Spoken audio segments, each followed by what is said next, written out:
Le mécanisme de base du cerveau a le même fonctionnement pour tous. Après une longue phase d'éveil, celui-ci a besoin de repos et donc de sommeil pour que le corps puisse fonctionner de façon normale et aguerrie. Mais que se passerait-il si on trouvait le moyen de ne plus dormir? Eh bien, c'est la question que se serait apparemment posée à un groupuscule de l'armée russe à la fin des années 40. Bonsoir à tous. Je veux bien évidemment parler de la triste et célèbre expérience de sommeil russe. Simple creepypasta ou projet secret passé sous silence. C'est ce que nous avons essayé de comprendre et de traduire dans ce nouveau JTR.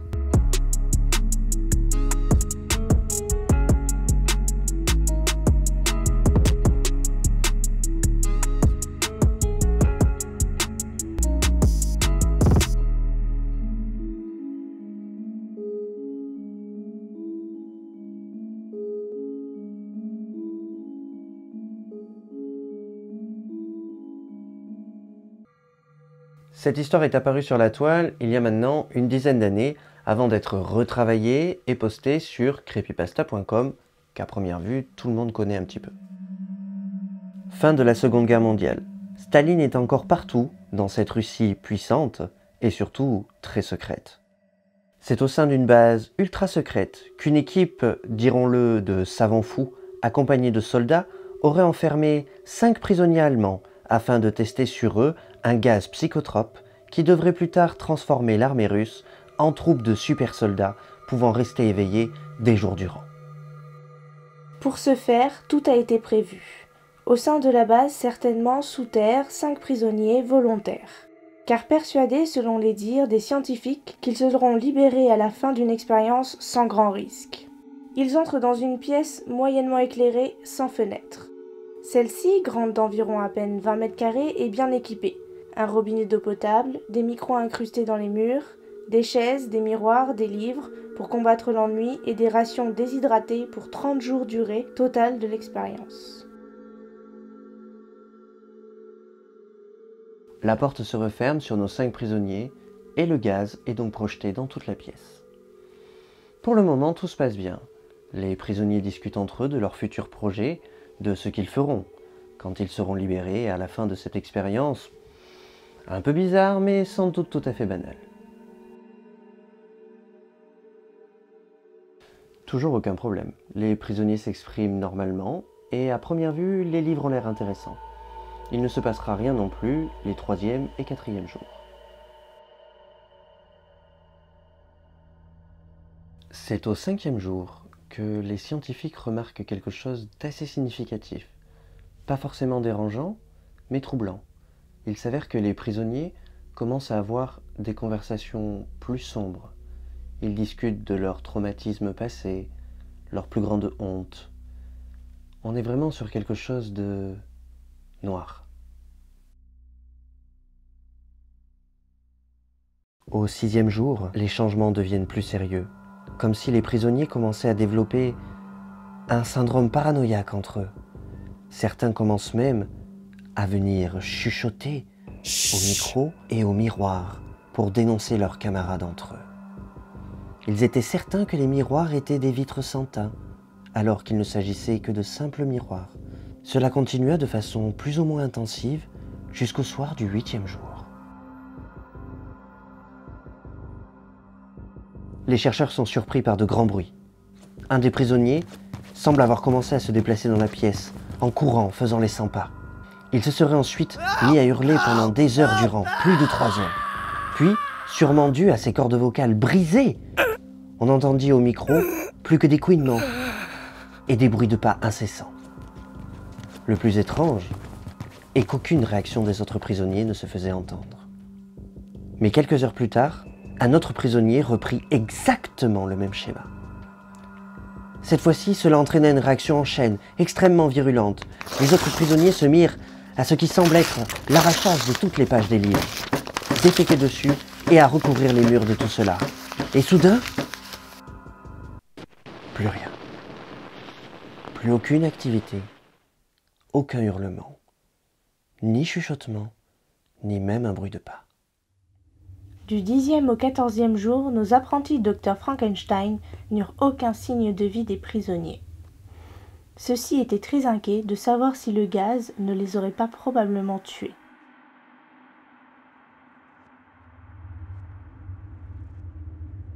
Le 14e jour, les chercheurs ont donc décidé de faire quelque chose qu'ils s'étaient pourtant interdit de faire, pour le bien de l'expérience, c'est-à-dire d'allumer l'interphone d'urgence pour dire aux prisonniers ceci.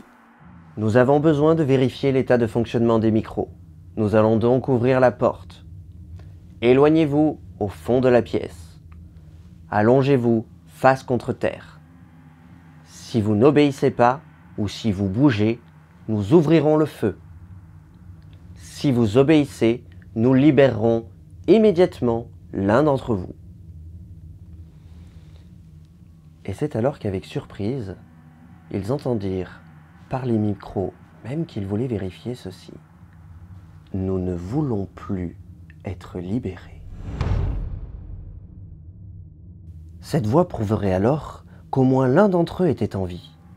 Mais ils décidèrent quand même d'entrer dans la pièce et de voir ce qu'il en était.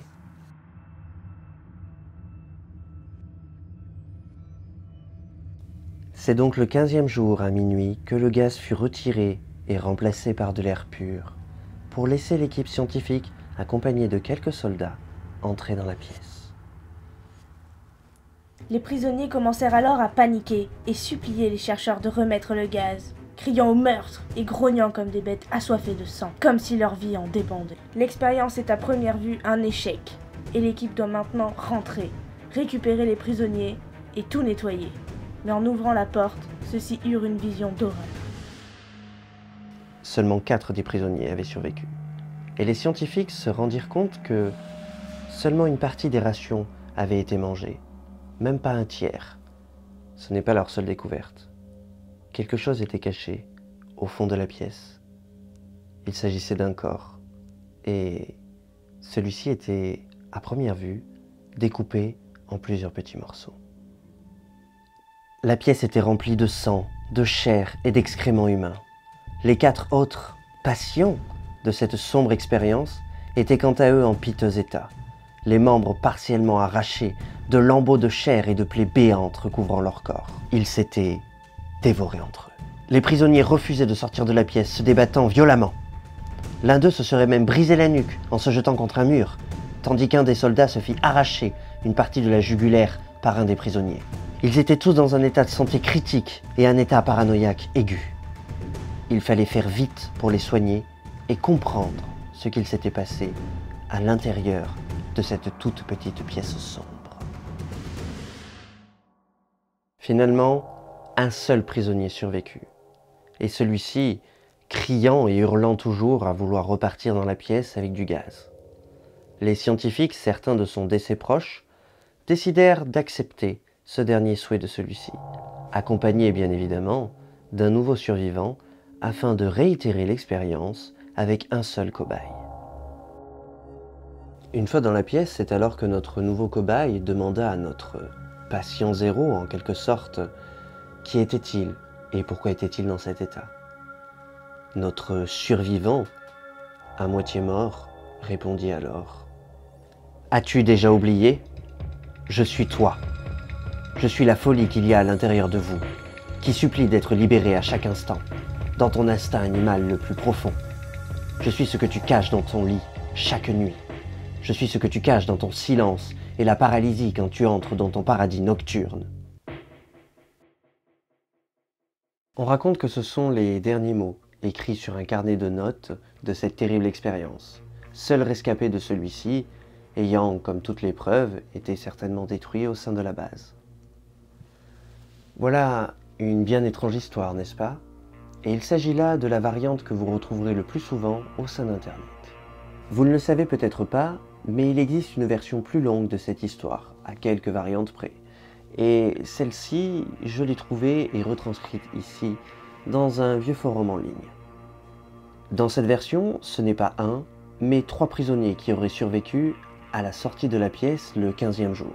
Je vais à présent vous en faire le détail, mais je préfère prévenir, pour les plus sensibles d'entre vous, celle-ci est beaucoup plus sombre et noire de détails. En ouvrant la porte, les chercheurs et soldats russes furent saisis par la vision d'horreur qui s'offrait alors à eux.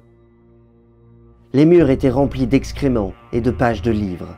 Ils virent rapidement un corps au fond de la pièce, ainsi que des amas de chair et d'excréments qui bouchaient les évacuations de celle-ci, laissant alors une épaisse couche de sang de plusieurs centimètres recouvrir celle-ci, une odeur nauséabonde, faisant vomir même certains des chercheurs. Les prisonniers hurlaient le retour du gaz comme si cela était vital pour eux. Ils étaient d'ailleurs tous en état de santé critique et de stress, plusieurs d'entre eux s'étant arraché un bon nombre d'organes non vitaux et les intestins à l'air pour 3 d'entre eux. Les chercheurs virent alors rapidement 2 choses. La première, si on ne les soigne pas rapidement, ils vont tous mourir. Et ensuite, que les rations n'avaient pas du tout été touchées. Cela signifie donc qu'ils ont certainement commencé par tuer et dévorer l'un d'entre eux. Certainement le 5e jour, avant de s'arracher entre eux divers lambeaux de chair. Malheureusement, un carnage s'ensuivit quand les soldats voulurent sortir les patients. D'après le carnet de notes, un prisonnier se jeta alors sur un des soldats, lui arrachant la gorge à main nue. Terrifié, avant de rendre son dernier souffle, le soldat tira sur le prisonnier, perforant sa rate et le laissant tomber au sol. Les 2 perdirent la vie rapidement des suites de diverses hémorragies. Un autre soldat se fit quant à lui sectionner les testicules à coups de dents et percer les yeux, décédant en quelques minutes. Une vraie boucherie. Les soldats et chercheurs réussirent à reprendre le contrôle de la situation. Enfin, ce n'était que le début. Pendant l'autopsie des 2 premiers prisonniers, les scientifiques se rendirent compte que la dose d'oxygène présente dans le sang était 3 fois supérieure à la normale. Ce qui pourrait expliquer l'état de délire constant des prisonniers. Mais le plus surprenant, aucune trace de ce fameux gaz dans l'organisme, ni aucune trace au sein des organes directs, tels que les poumons. Les chercheurs virent également rapidement que les sédatifs ne fonctionnaient plus sur nos patients. En effet, ils essayèrent sur l'un de ceux en état le plus grave pour l'opérer. Même après 10 injections du plus fort de leurs produits, c'est-à-dire quelque chose pouvant assommer un rhinocéros, celui-ci ne dormait toujours pas. Ils décidèrent alors de passer à une autre méthode, directement le masque à gaz. Mais malheureusement, c'est à peine endormi que l'électrocardiogramme cessa brusquement. Celui-ci était mort. C'est alors que le chef des scientifiques prit une décision lourde de conséquences.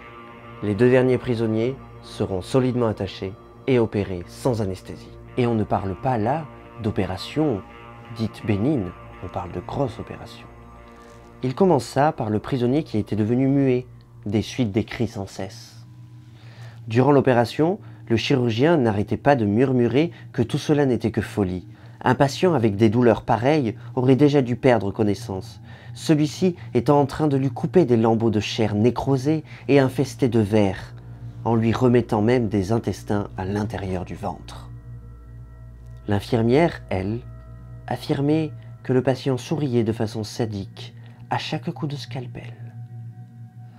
Pensant que celui-ci désirait s'exprimer, on lui apporta un stylo et du papier, sur lequel il écrivit le terrifiant message « Schneiden weiter », ce qui signifie littéralement « continuer de couper ».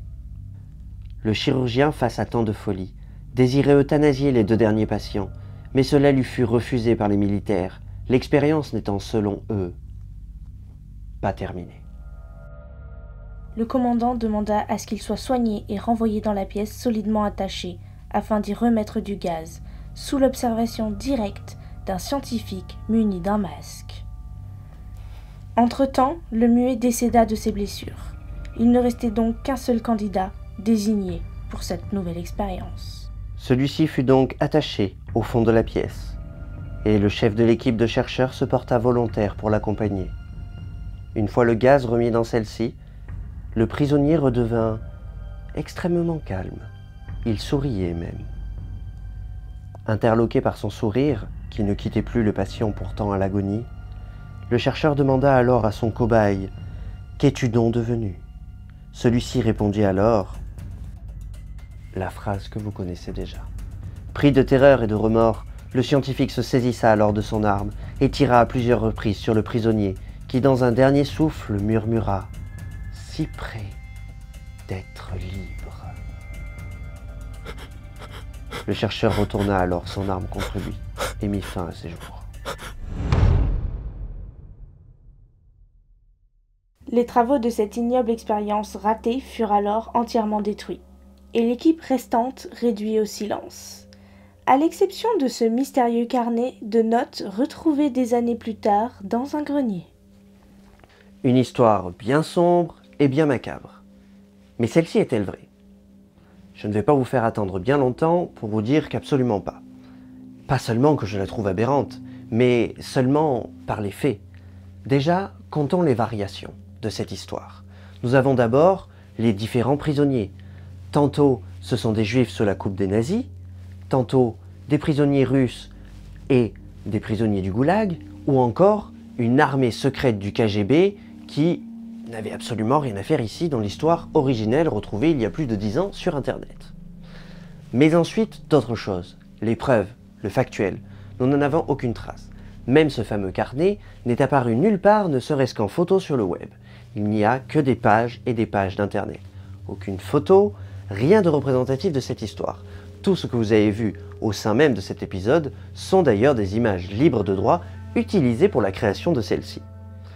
Il est clair que celle-ci est une creepypasta pure et dure. C'est déjà la fin de cette émission. Et même si toute cette histoire n'est que pure invention, quelque chose m'intrigue.